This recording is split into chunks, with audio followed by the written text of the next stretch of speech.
E agora a gente vai conversar com o advogado especialista em direito do consumidor e digital, Cícero Goulart. Ele fala sobre o Pix, mais uma mudança no Pix. Vamos entender como é que aconteceu dessa vez. Doutor Cícero Goulart, como vai? Boa tarde, bem-vindo mais uma vez à Rádio Bandeirantes Goiânia. Thiago Humberto, abraço, querido, saudade de falar contigo, nossa produtora Poliana, todo mundo aí da Rádio Bandeirantes. Doutor, e essa mudança? Eu vou te falar, vou ser sincero, viu? A gente nunca deve mentir para um jurista muito competente, assim como o doutor Goulart, que ele sempre sabe quando a gente está mentindo. Então vou falar a verdade. Eu nem sabia que o Pix só podia ser feito via internet, doutor. E agora agora vai ser liberado até quem não tem lá Wi-Fi no celular, doutor, vai conseguir fazer aquela transferência ou receber um Pix, doutor? É muito interessante isso, né, Thiago Humberto? Graças a Deus a tecnologia avança e com eles aí vários benefícios que pode trazer também preocupações, mas a ideia é essa. O Banco Central, ele tem estudado aí duas novas funcionalidades para o Pix. A primeira pode ser essa que está sendo estudada ainda, não se implementou, mas é a realização de Pix sem internet. Então hoje os pacotes de internet estão bem em conta, eu acho que todo mundo tem internet, mas se a pessoa tiver num lugar de fazenda, num lugar mais ermo, que não tem acesso à internet, ou acabou o seu plano, ele vai poder fazer um Pix, né? De preferência até para mim, depois eu vou deixar minha chave aqui para os ouvintes mandarem para mim, fazer uma vaquinha. Mas então a primeira é essa. E a segunda é que vai se poder fazer como se fosse um débito automático, né? Um Pix automático. Você vai, por exemplo, autorizar, vou dar um exemplo aqui, a Netflix. Ela é uma conta corriqueira minha, tem como cadastrar no cartão de crédito ou em débito automático, e todo mês vim cobrando a partir de uma única autorização. Então está se estudando isso também.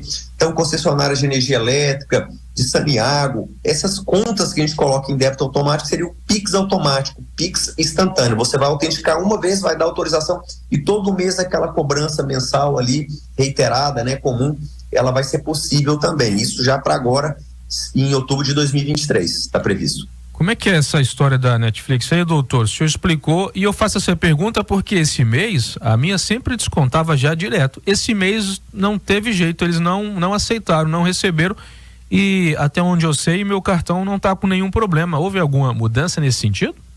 Não, acredito que não. Eu ia te falar isso. Às vezes seu cartão bloqueou, expirou, né? Às vezes eles fazem isso. Essa inteligência artificial hoje que tem e trabalha muito com os bancos, né? Contra fraudes, às vezes isso acontece. Tem que dar uma olhada lá então, para eles não te negativarem ou não cortarem o seu serviço, para você não ficar sem. Mas via de regra é o seguinte, por exemplo, lá em casa eu não pago, eu nem espero a conta de água, né? Então eu já deixei autorizado no banco, e então a Saniago emite aquela fatura diretamente para minha conta corrente e todo mês já vem débito automático aquele valor. Depois eu só confiro, né, o valor que foi cobrado, se não tem algo absurdo, e registro aquele documento.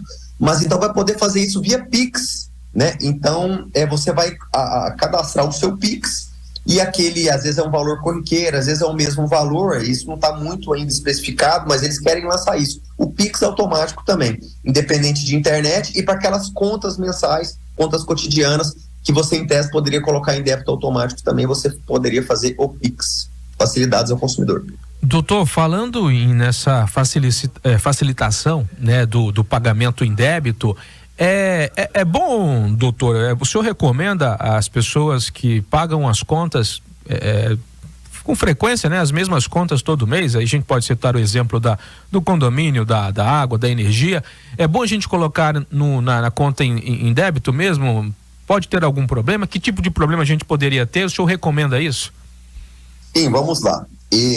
Eu demorei a ser um adepto disso, hoje eu sou. O tempo é um fator tão importante, tão escasso, então a gente parar, visitar a fatura, entrar no branco para fazer, e essas contas, energia elétrica, Saniago, TV a cabo, internet, então algumas contas dessa, já que a gente são serviços essenciais, a gente paga todo mês, não vai ficar sem, independente do valor que seja, é muito interessante. Se você gostar, colocar ali já para ficar planejado. Depois você confere o valor, se não está nada de acordo. Então eu acho uma vantagem.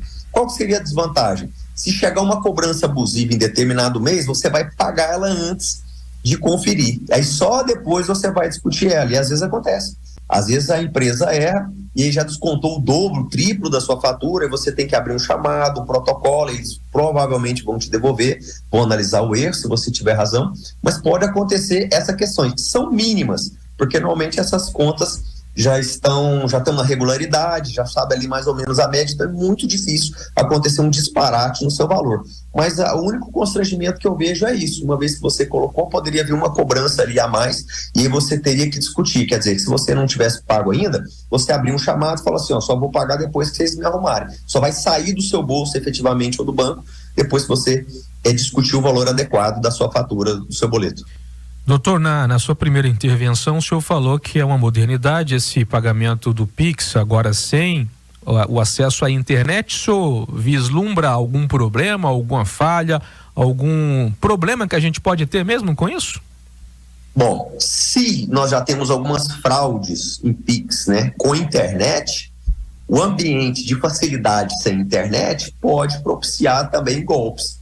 Então, por exemplo, se eu fizer um sequestro relâmpago, se eu pegar uma pessoa numa região mais erma, eu vou conseguir fazer algumas transferências também, às vezes indevidas para a conta, e pode aumentar o número de criminalidade, sim, pode aumentar o número de golpes, talvez ficaria mais sensível. Então, junto com essa facilidade, com essa modernidade, é bom que o Banco Central, que as instituições façam estudos das vantagens e desvantagens da aplicação, porque às vezes eu faço algo pensando que vai ser bom para o consumidor e eu exponho inclusive a vida dele a perigos. Então é bom a gente refletir nesse aspecto, que junto com a modernidade, com a facilidade, o bandido, aquela pessoa de má fé, o estelionatário, ele já se antecipa e ele já vê mais oportunidades de lesar a sua vítima ali, o cidadão brasileiro. Isso causa sim preocupações.